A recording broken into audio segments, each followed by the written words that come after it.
Trap 2024. This is a film by M. Night Shyamalan, and it features Salika Shyamalan as Lady Raven, who is a, a, a superstar singer, and it's at her concert where a father and daughter are going, and they're the protagonists as such. We mainly see Josh Hartnett's character. He's the father. He's called Cooper, and his daughter is Riley, played by Ariel Donahue. Now, at the start, it seemed like a normal concert, apart from Cooper is highly vigilant, and, um, to start with, I was thinking the messaging suggests that, um, he's just a very careful individual. Maybe he's had a lot of training, and so he's gonna be able to get out of some major predicament that there's some big disaster that's about to unfold at this concert. That was my idea of what the storyline was going to be. It wasn't quite like that. I've watched the trailer since. Before watching the trailer, I only had the synopsis, and I didn't quite follow that as it was. The trailer does reveal something which I thought might be a spoiler, and it was something I didn't realize until about 30 minutes into the film. However, to discuss this film further, I think I will have to talk about that, simply because otherwise I'll just say, well, I mean, I could say right now that it was a fairly interesting film. It was entertaining, it was well acted, and it had a lot of tension. And I could say that my score would be 7.5 out of 10. However, now I'm going to go into semi-spoiler territory, and it's because it's stuff that does come out in the trailer, so it isn't really a spoiler, but it's not something that I knew at the start of this film. So you've been warned, I'm going to talk about it. And that is that it becomes clear that, even in the trailer, that Cooper is possibly malicious. He is doing stuff, and you think, what on earth is he up to? There's a point, a little while into the film, where he suddenly pushes a woman down the stairs. It's just like, why did he do that? And a bit later, he puts a bottle of some substance into a deep fryer, and it acts like a time bomb. It goes off, it explodes, injures a woman badly, the cook, and that's down to him, and it's quite clearly him. And you think, "Oh my gosh," because what is happening? He has met someone through his work. He's a firefighter, and he's met someone who works at this stadium. It's actually filmed in a real stadium in Toronto, but it's got a false name. I looked it up. I thought, "Oh, I see. Yeah, it's best to fictionalize the stadium. You don't want to give stadiums a bad reputation." And it's made out to be somewhere in the US, or I don't know, somewhere like Baltimore, some medium-sized city. And the confusion is that Cooper seems to care about his daughter, but of course, there are stories of people with nefarious intent who don't harm their own family but are malicious to other people, and this is what seems to be happening. And in his role as a firefighter, he meets a stall holder downstairs, and he asks, "Oh, well, why is there so many police and army presence around this stadium?"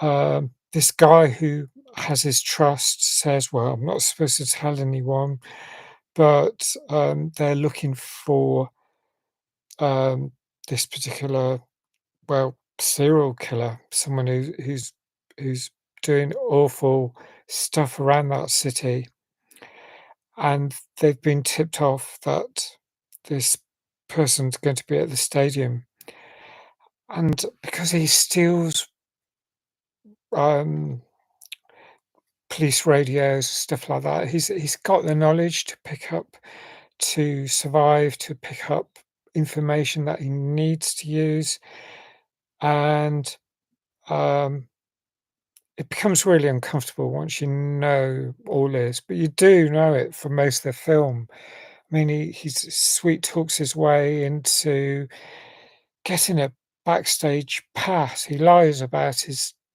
daughter being ill, and awful stuff happens. And um, I think, oh gosh, what is going to happen? Is the singer going to be threatened? Is other people? Is it what's at stake here?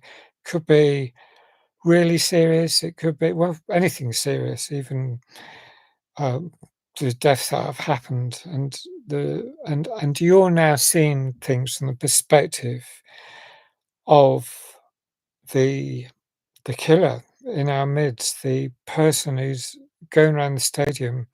And that's not usually what happens. We don't usually, I mean, back in years ago in the 60s, 70s, perhaps, there was a code of conduct in the film industry. I think it was an unwritten rule that the baddies weren't allowed to win, that the moral side would win outright by the end of the film.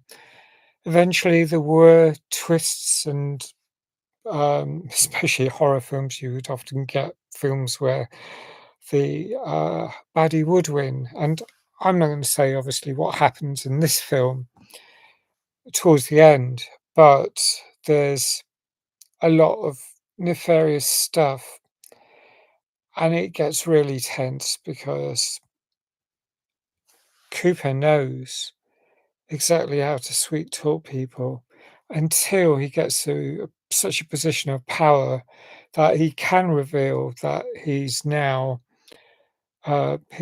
unveils his true identity as this awful individual, and then manipulates the people who he has control over to do what he wants so that he can attempt to escape, that sort of thing. That keeps happening, and you think, "Oh my gosh." Um, so you got the tension, you see it all from the wrong angle, and it has that topsy-turvy element, and I've seen quite a few films like that. I've probably seen M. Night Shyamalan films like that before.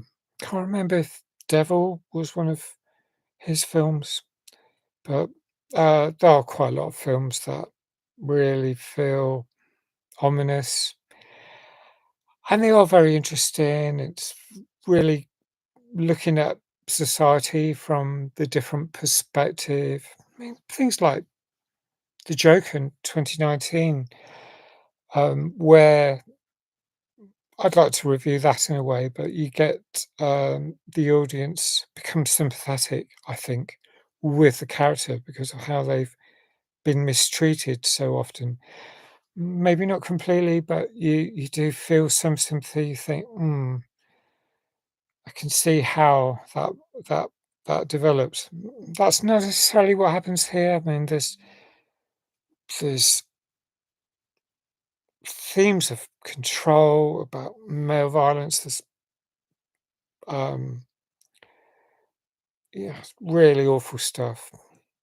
Um, I won't say any more because um, there's no point, and you've got to have some tension to feel like it's worth watching this film. There's all I think it is entertaining the way you watch what happens, but every step, it's like all the innocent people will give their trust, and you think, "Oh my gosh, what are they doing?" And of course, you understand it if he's so malicious. He can convince them. You know, he appeals to the better side of human nature. People often bend the rules to let someone who they're thinking they're doing a good favor for. I don't know. Yeah, that's that's my observation. It's fairly simple, I guess. It's straightforward emotional manipulation in a way because we all go on that sort of roller coaster of thinking, I mean, wow, I don't really want this protagonist to win, but what happens if he does? You know, I mean, who who's who's threatened? And it could be any of a huge number of people that he interacts with. And yeah, interesting. Well, so I said 7.5 out of 10. That's what the score I will give it because it kept it kept me going, and it was quite a reasonable film. I'd love to know what you think. Thanks for watching. Please like if you like this review. Please subscribe. Thanks if you do subscribe. Hit that notification button to find out about more films. And I hope to see you again soon. Bye for now.